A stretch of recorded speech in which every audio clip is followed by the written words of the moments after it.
শিবায় নমঃ। জয় মা কালীর জয়। মা আপনার এবং আপনার বাড়ির সকলের শরীর সুস্থ এবং ভালো রাখুক। আমি জ্যোতিষী তানিয়া সান্যাল। আশা করি আপনারা সকলেই ভালো আছেন।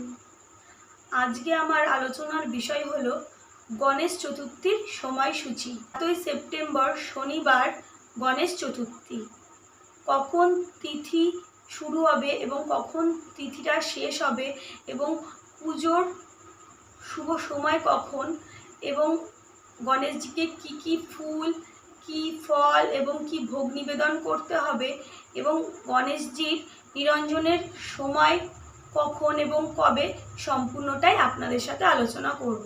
আপনারা যারা আমার ভিডিও দেখেন আপনাদের অসংখ্য ধন্যবাদ। এইবার চলে আসি আমার আলোচনার আবার বিষয়ে।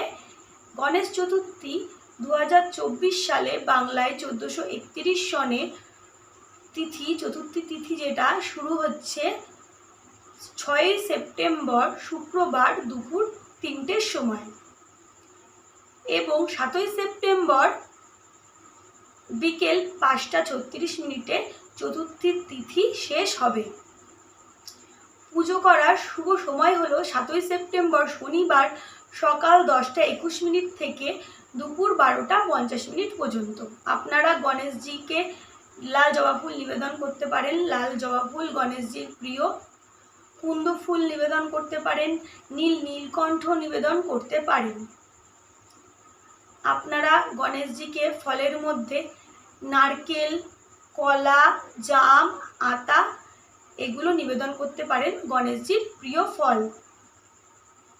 গণেশজি নারকেলের মোদক খেতে খুবই পছন্দ করে। আর ভোগের মধ্যে প্রথম তালিকাতেই রয়েছে বোঁদে এবং বেসনের লাড্ডু। আপনারা এছাড়াও হলুদ জাতীয় কোনো খাবার আপনি গণেশজিকে ভোগ হিসাবে দিতে পারেন। গণেশজির পুজোয় দূর্বা ঘাস অবশ্যই পুজোতে লাগবে, গণেশজিকে দেবেন। কারণ হচ্ছে দূর্বা ঘাস ছাড়া গণেশজির পুজো অসম্পূর্ণ থেকে যায়। পুরাণের মতে পার্বতী মহাদেবকে পরমান্ন রান্না করে দিতেন, তখন গণেশজিও সেই পরমান্ন খেত। তাই গণেশজির একটা প্রিয় ভোগ হলো গোবিন্দভোগ চালের পায়েস। আপনারা গণেশজিকে গোবিন্দভোগ চালের পায়েস করে দিতে পারেন। এই ছিল আজকের আলোচনা। আপনারা যারা ভিডিওটা সম্পূর্ণ দেখলেন আপনাদের অসংখ্য ধন্যবাদ।